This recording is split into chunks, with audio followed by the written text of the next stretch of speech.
All Guts, No Glory. In my opinion, this is a fantastic read.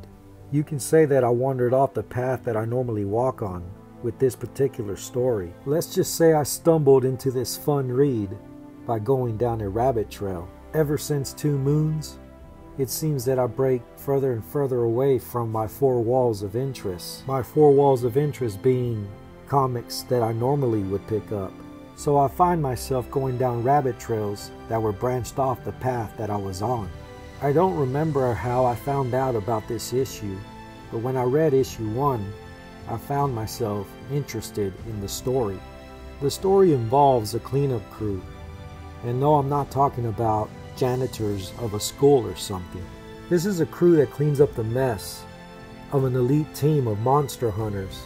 The crew is comprised of 2 individuals who simply just clean up after the team does its job. All this is done to shield the real world from what really goes bumping in the night. It's simple. They clean up to keep the real world from knowing. Interesting job you guys have. Issue 1 introduces us to our cleanup crew. Jimmy, a youngster who is still in school, who has a desire to be a monster hunter. Then there's Craig, a seasoned individual whom we wonder where he's going. But to know where he's going, we must know where he's been. At one of the cleanups, Jimmy and Craig find this woman bound inside a closet, and clearly she has signs that she has been bitten by a vampire. Craig wants to call it in. Jimmy wants to help her out.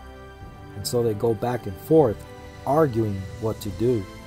In the end, they decide to help her, and that's when the team storms in, and they find themselves runaway fugitives from the very team they once cleaned up for. You can say they were being hunted. Issue 2 picks up with our characters on the run. Craig tells Jimmy to keep himself and the girl on the download while he tries to figure things out. Jimmy also has the task of keeping the girl from desiring flesh and blood. We also find out in this issue who the main vampire is. I had mentioned earlier on that Craig was a character that we wondered about.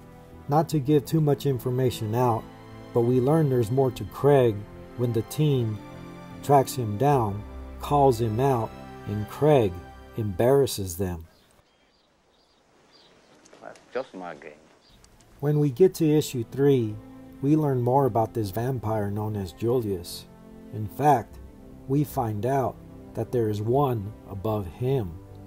The story is centered more on the upcoming school dance in which Julius will perform. Craig meets up with Jimmy. By that time, Sarah has been taken away by Julius. We also confirm that Craig is more than just a cleaner like we suspected in issue 2. As I mentioned before, to know where he's going, we must know where he's been, and we find out where he's been. Craig comes up with the plan to save Sarah at the school dance, and when it's all said and done and the plan goes through, we find out who Craig truly really is. The team that was hunting Craig and Jimmy shows up, almost ruining the plans that they had.